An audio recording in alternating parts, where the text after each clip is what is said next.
on the South African morning, only on eNCA on DSTV channel 403.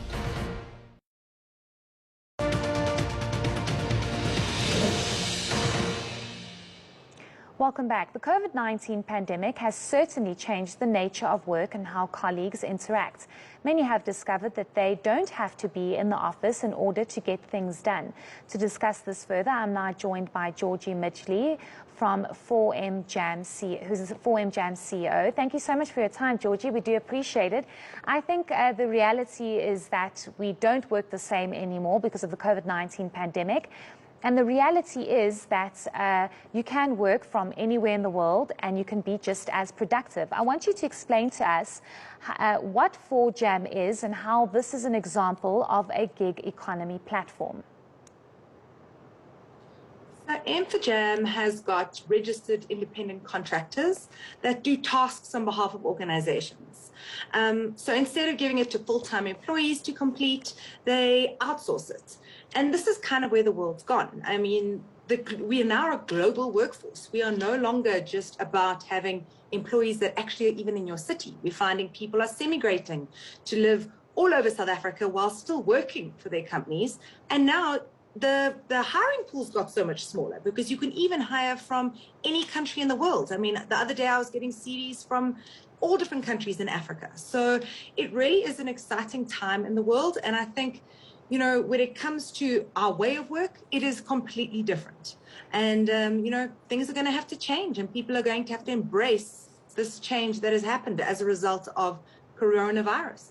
Certainly, and I think even hopefully when this pandemic is over with and it decides to just leave us alone, people will still find ways to work like they did during the pandemic. But what's interesting here is that you guys have mentioned the fact that the grease in the work in this great wheel of change is the internet, and that's going to be very vital in terms of being able to be accessible anywhere in the world and being able to apply for any job and not having to specifically be in a specific country for the job you're applying for.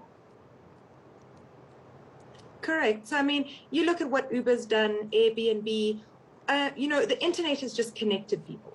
And it really is, you know, the thing about the gig economy is it is about just tracking and monitoring a specific service delivery or product delivery and using your mobile device. And I think that mobile device is absolutely critical because it allows people to work, decide what kind of lifestyle they want and work their own hours, be their own bosses, create almost their own mini organizations.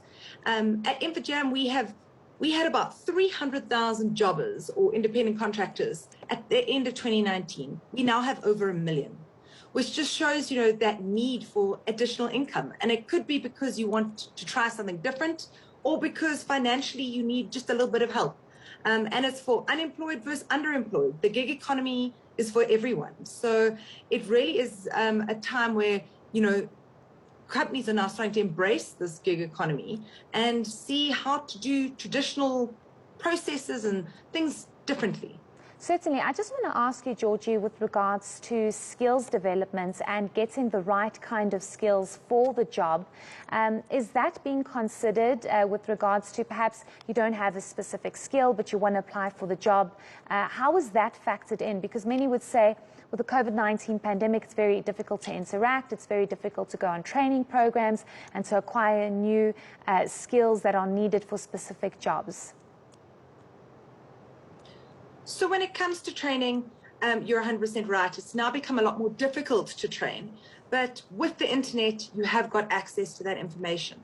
And what has happened is people are starting to explore alternatives outside their normal day-to-day job. And the gig economy allows them that opportunity to almost try it, you know. But it can't be left up to gig platforms to train people. So universities are going to have to keep up. They are going to have to be able to offer training, and you know, the education that is provided to people has to be aligned to where the world is going. As well as regulation, legal protection, all of those things do need to catch up.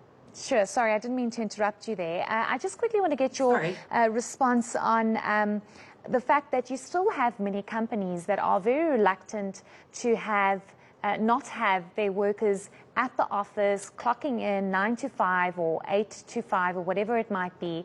And this might pose a kind of risk, or it might be difficult for us to integrate in this new way of life because we don't know for how long COVID-19 is going to be around for. I mean, there are certain roles in a company that you can never really outsource, but I think people are starting to understand that you can work from home. It's now possible. And, the corporates do need to actually come to the party and realize that, you're putting your employees at risk if you're always putting them in a car, traveling, there's ways of doing this, and they need to essentially embrace these independent contractors and trust these platforms to deliver. And what's great about it is it's paid on outcome. It's only on successful delivery of a product or a service that your independent contractor gets paid.